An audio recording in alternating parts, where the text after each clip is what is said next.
Hello दोस्तों, मैं हूं शम्स। स्वागत है आपका अपने YouTube channel natural diet plan पर। आज हम जानेंगे कटहल के बारे में। जी हाँ, कटहल शरीर के लिए कई तरह से फायदेमंद है। कटहल को लोग कई प्रकार से बनाते हैं और खाते हैं, पर ज्यादातर लोग कटहल को एक सब्जी की तरह ही खाते हैं। लेकिन आज हम कच्चे कटहल की नहीं बल्कि पके हुए कटहल की बात करेंगे। दरअसल पका हुआ कटहल को आप एक फल की तरह खा सकते हैं। ये vitamin A, vitamin C, thiamine, riboflavin, calcium, potassium, phosphorus, iron, sodium, zinc और नियासिन सहित कई अन्य पोषक तत्वों से भरपूर है। इसके अलावा पके हुए कटहल खाने के फायदे कई हैं।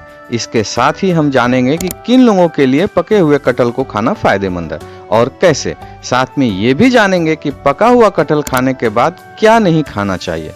तो बने रहें हमारे साथ। उससे पहले अगर चैनल पर नए आए हैं तो प्लीज चैनल को लाइक और सब्सक्राइब जरूर कर लें। साथ में बेल आइकन को प्रेस कर ऑल बटन पर क्लिक कर दें ताकि आने वाली हर वीडियो की नोटिफिकेशन आपको मिलती रहे। तो चलिए शुरू करते हैं।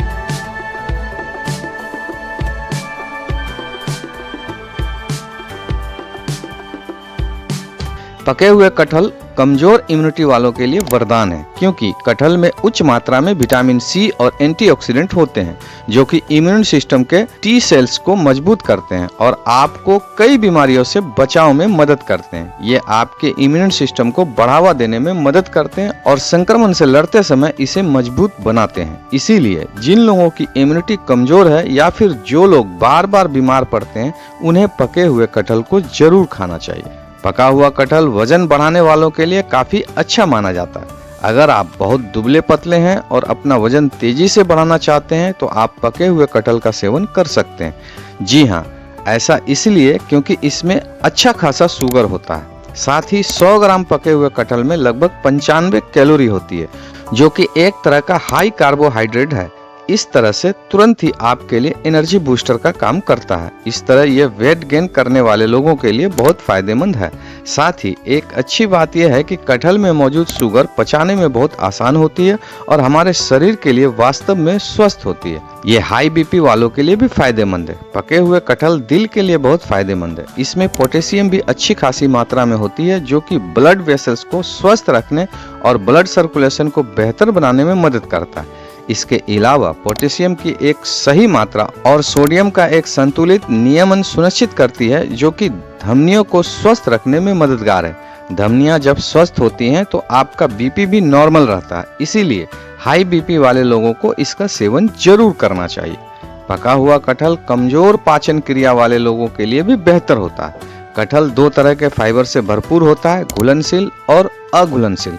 इसीलिए अपने रोज के भोजन में इसे शामिल करना बहुत ही फायदेमंद है। घुलनशील फाइबर आपके शरीर द्वारा ऊर्जा का उत्पादन करने के लिए जल्दी से टूट जाता है और अघुलनशील फाइबर आपके मल में बल जोड़ता है, जिससे आपके मल त्याग में आसानी होती है। इस तरह से आपके कमजोर पाचन क्रिया को तेज करने में मदद करता है। पके हुए कटहल विटामिन ए यानी कि बीटा कैरोटीन से भरपूर होते हैं। यह हमारी आंखों के लिए एक स्वस्थ पोषण प्रदान करता है। यह आंखों को बैक्टीरिया और वायरल संक्रमण से बचाता है और उन्हें मुक्त कणों से भी मुक्त करता है, जो हानिकारक हो सकते हैं। यह आंखों की रोशनी बढ़ाने में मदद करता है और मोतियाबिंद जैसी आंखों की बीमारी को कम करता है। पका हुआ कटहल कमजोर हड्डियों वालों लोगों के लिए भी अच्छा माना जाता है। जी हाँ, अगर आपकी हड्डियां कमजोर हैं तो आपको पके हुए कटहल का सेवन करना चाहिए।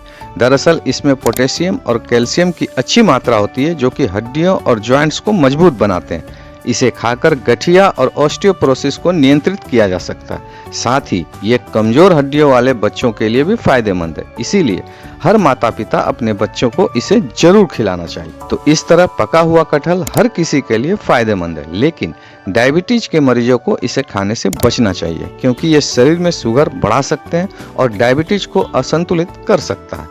पके कटहल खाने के बाद कुछ चीजें नहीं खानी चाहिए, जिनमें दूध, पपीता, भिंडी और पान शामिल है। कैसे, आइए जानते हैं। कटहल खाने के बाद पपीता खाने से बचना चाहिए। कटहल में ऑक्सैलेट नामक रासायनिक यौगिक पाया जाता है। ऑक्सैलेट पपीते में मौजूद कैल्शियम से रिएक्शन करके कैल्शियम ऑक्सैलेट बनाता है।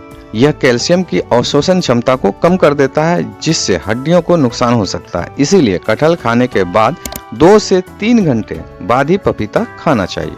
बहुत से लोगों की खाना खाने के बाद पान चबाने की आदत होती है। पान खाने से पाचन अच्छा होता है, लेकिन कटहल खाने के तुरंत बाद पान खाने से आपको स्वास्थ्य संबंधी समस्याएं हो सकती है। कटहल में मौजूद ऑक्सलेट पान के साथ मिलकर रिएक्शन कर सकते हैं, इसीलिए कटहल खाने के कम से कम 2 से 3 घंटे के बाद ही पान खाना चाहिए।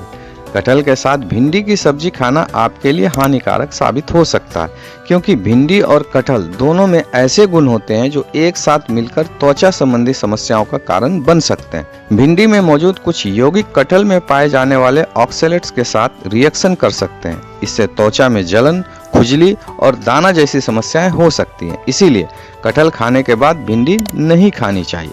कटहल खाने के बाद दूध पीने से बचना चाहिए। ऐसा करने से त्वचा पर सफेद दाग और अन्य समस्याएं हो सकती है। कारण यह है कि कटहल में मौजूद ऑक्सलेट दूध में पाए जाने वाले कैल्शियम के साथ रिएक्शन करते हैं। इसीलिए कटहल खाने के बाद कभी भी दूध नहीं पीना चाहिए। तो कैसी लगी आपको ये जानकारी? अगर वीडियो पसंद आई हो तो हमें कमेंट करके जरूर बताइएगा। साथ ही वीडियो को शेयर भी कीजिएगा ताकि ये जानकारी आपके दोस्तों और ज़रूरतमंदों तक पहुंच सके। तो चलिए दोस्तों, इसी के साथ मैं अपनी बात को ख़त्म करता हूं। मिलते हैं फिर से किसी नए वीडियो में नए टॉपिक के साथ। तब तक के लिए स्वस्थ रहें, मस्त रहें और हमें दें इजाज़त। Have a nice day.